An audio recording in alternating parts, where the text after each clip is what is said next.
Mr. Anderson, hello. It's you. With all your clothing on, I didn't recognize you. You may be renowned in classic Hollywood and then suddenly forgotten. It's not about making a comeback. It's about what happened when the roles ended. The actual employment that celebrities pursued in order to make ends meet, work covertly, or rebuild a second life with actual influence. Carl Dane is a waiter, co-owner of a cafe, and worker in odd occupations. Carl Dane was a well-known figure in MGM throughout the 1920s. Dependable comedic presence in big-budget motion movies, such as 1925's The Big Parade. He was born Rasmus Carl Terkelsen Gotadal in Denmark, and he was a wonderful fit for the silent cinema. Unmistakable, readable, a type, yet the math was altered by sound. The company solidified around controllable images and bankable names, and accents and voices turned into liabilities. People frequently recite the hot dog stand narrative, which is the neat version of his demise that Hollywood likes. The version with documentation is colder. In the hopes that his name would attract clients, Dane acquired a tiny cafe after working as a waiter in Westwood. It wasn't. The cafe didn't work. He slipped into whatever paid that week, including carpentry and mechanical labor. No regard for what your face on a poster previously represented. Carl Dane passed away at the age of 47 on April 14, 1934. If you remove the myth, the conclusion becomes quieter rather than softer. A man who was priced out of his own life after being widely observed and utilized. And with such a plummet, headlines are not the first thing to appear in the news. They begin with pay.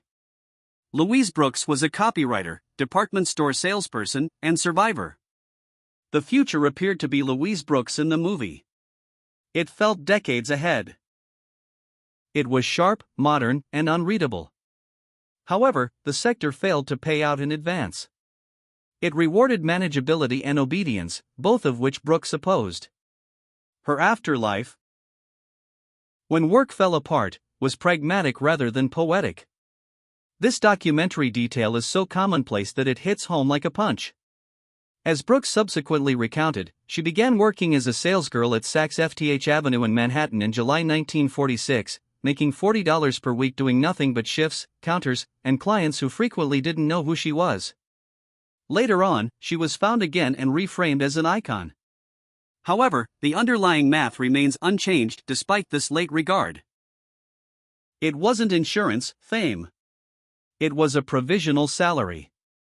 She accepted the position when the checks stopped coming in. If adult celebrities could be reduced to a salary, then kid celebrities were reduced to something even less desirable.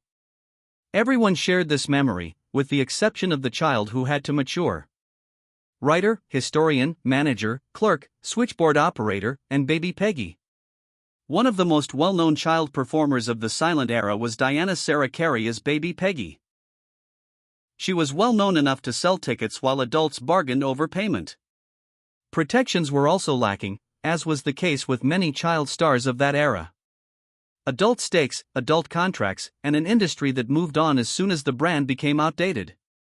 Later, Harry talked about the adult issue that arises after a well-known child. People see you as a former version of yourself and feel entitled to that version of yourself. So she deliberately sought to disappear. She changed her name to Diana Ayres after marrying Gordon Ayres in 1938 in order to distinguish herself as a woman and not a She didn't remain in survival mode, though. She transformed the rubble into testimony by becoming a writer and early Hollywood historian. She released Whatever Happened to Baby Peggy in 1996 as a corrective record rather than a memento. The kid celebrity using her own mature voice. Finally, the deeper harm is shown in her story. When celebrity comes before you know it, you strive to re-establish yourself as a person for years. Barbara Payton, public collapse, inexpensive hotel drift, edge survival. The story of Barbara Payton illustrates what happens when a system perceives you as a warning instead of a product. She was promoted as a rising actress in the late 1940s and early 1950s. Typical studio promises include youth, glamour, and movement. Subsequently, there was a chain reaction, scandal, addiction, instability, and tabloid oxygen that not only reported but also accelerated a decline. The following years weren't peaceful. Like a spectacle, they were documented. Arrests, humiliations, staying in poor hotels for extended periods of time, and living in danger. Deterioration was covered by the media. A rolling update transformed from a human. Lastly, she attempted to take charge of the story by writing it down, which was the only way she could do so. Her 1963 memoir, of which I am not ashamed, reads more like a final effort to claim the narrative while it was still hers than it does like rehabilitation. Barbara Payton, 39, passed away on May 8, 1967. In addition to ceasing to provide roles, the studio era also ceased to provide mercy when it stopped investing. It is almost unsettling to work the next shift after such a catastrophe.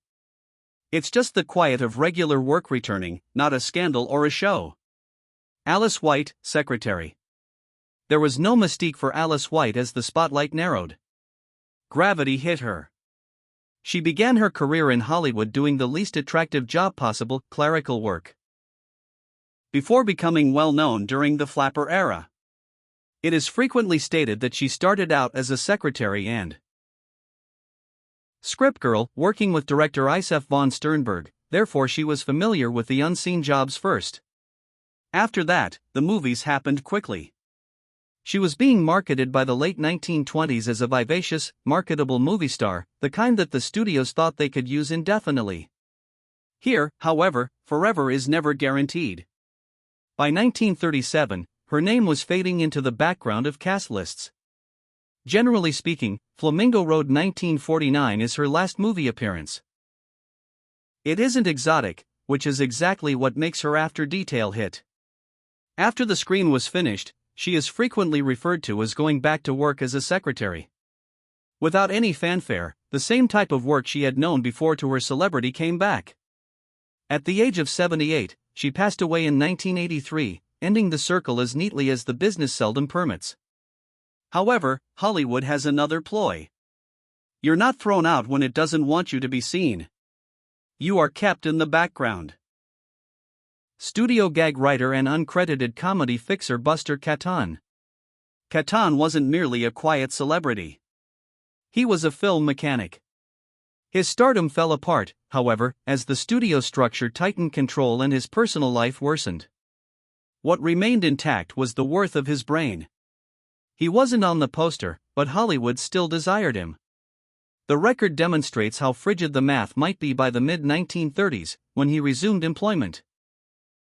According to reports, he was making $2,500 per film at Educational Pictures until Cutbacks shut down its Hollywood business in 1937. Because it clarifies the pivot, that date is significant. It was merely the industry turning a dial and closing a door, not a dramatic firing.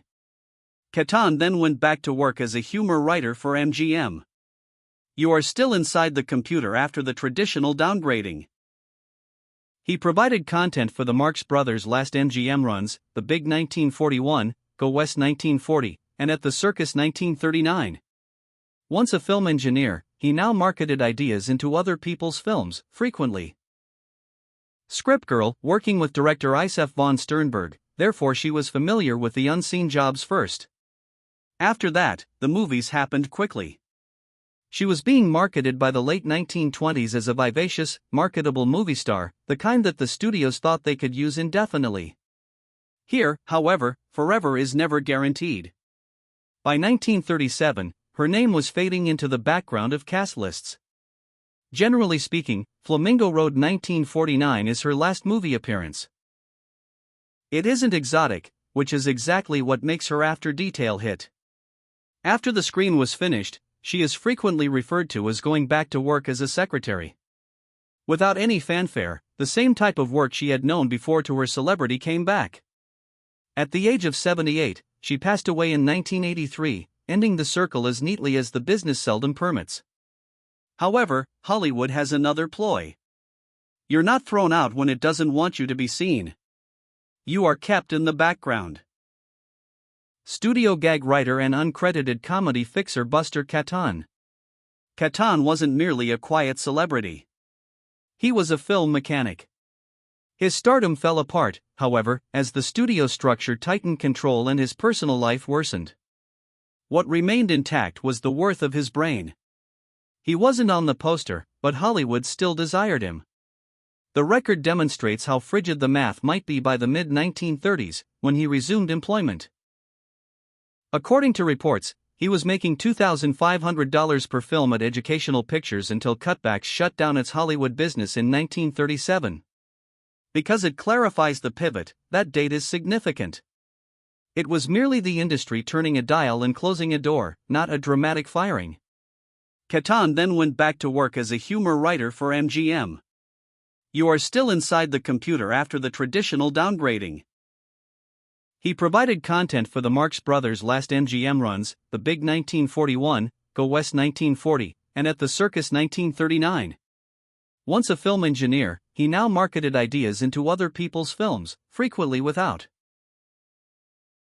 mentioning himself. Even if you are hired for your brilliance, you may still be removed from your own impact. Your work is lost first, followed by your name. There was a harsher version of Catan's shadow work, even if there was still some respect. Only if you remove your identity will the system take your effort. Director Roscoe "Fatty" Arbuckle, also known as William Goodrich. During his prime, Arbuckle was one of the most well-known figures in silent comedy. Buster Keaton was able to get a movie thanks to his high salary, widespread recognition, and influence. And then there was the disaster that made a person a news story. In relation to Virginia Aropi's death, he was taken into custody in San Francisco on September 10, 1921. There were 3 trials that followed, not just one. The last acquittal occurred on April 12, 1922. The tale ought to have concluded there. It wasn't. Arbuckle was banned by Will Hayes on April 18, 1922. Although the ban was lifted in December 1922, the stigma persisted. The worry persisted despite changes in the documentation. Thus, when the industry needs your skills but not your face, Arbuckle accomplished what it subtly demands. He was known by a different name. He began directing under the alias William Goodrich in 1924, a disguise that was both convincing enough to land him a job and dehumanizing enough to convey his message. It is traceable in outdated industrial breadcrumbs. He directed the films under that title in 1925. William Goodrich later appeared as a director on MGM's The Red Mill, according to trade reporting. The movie debuted on February 8, 1927, in Los Angeles. In the first week, a theater recorded a figure of $4,300. Publicly characterized as impoverished. That is numerical shadow work. The industry continues to view you as a liability despite having a different name in the same machine. Erasing your name will take the effort away from you. It was managed survival, not redemption. Then, almost like a shock to the system, you come to the rare instances in which the narrative ends with control rather than survival or hiding. Hollywood interior designer William Haynes is the second career authority. In the late 1920s, William Haynes was one of MGM's talented leading men, and by 1930, he was regarded as a major box office star. The studio then insisted on being in charge of his personal life. Though the ultimatum is described differently, the result is always the same. In 1933, MGM terminated Haynes's film career because he refused to leave his long-term lover. It is possible to be valuable and yet disposable the moment you are not handled.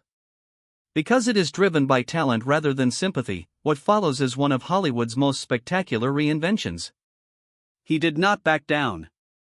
He developed a second line of work that subtly took over the community. He was even given credit by early observers for guiding Hollywood away from the glitz and glamour of the silent era and toward more contemporary and clean tastes. By the Middle Ages, it was no longer a side gig but a legitimate business. When designer Ted Graeber began working with him in 1945, a significant collaboration began, and the late career dates read more like a resume than a rumor. Ambassador Walter Annenberg and his wife Lee's Pennsylvania residence was designed by Haynes and Graeber between 1971 and 1972. Evidence that elite demand, not nostalgia, was at play.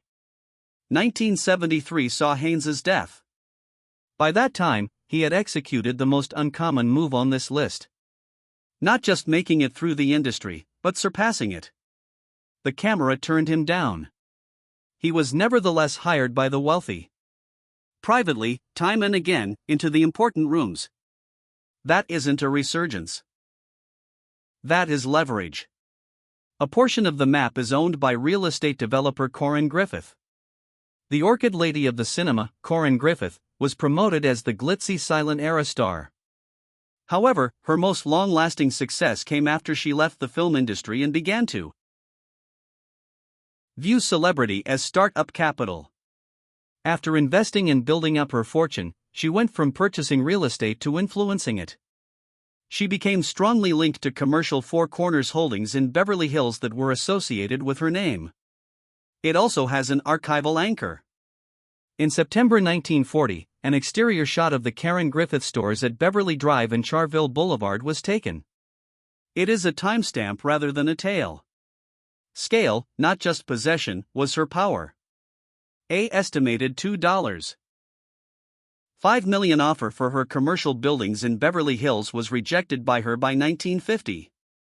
She then entered civic influence. She spearheaded fundraising in 1958 for a significant homage to the Beverly Hills, a $30,000 marble and bronze motion picture monument that was inaugurated on March 8, 1960. She was a society player on screen.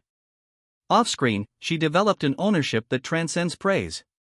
Others didn't see the second life cut into structures. It was transformed into a town. Charles Farrell, developer, co-founder of the Racquet Club, and mayor of Palm Springs. A popular romantic lead in late silent and early talkies was Charles Farrell. Before the company shoved him off the stage, he turned. Palm Springs became his second act, an endeavor rather than a vacation. Farrell founded what is now known as the Racquet Club in Palm Springs in 1934 with actor Ralph Bellamy. The establishment, which had just 2 tennis courts and a snack bar when it first opened on December 15, 1934, soon became a standard feature of the movie colony.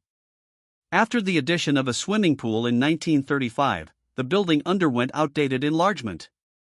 1937 and 1951 saw the expansion of the dining room. Dry details, but they made a point.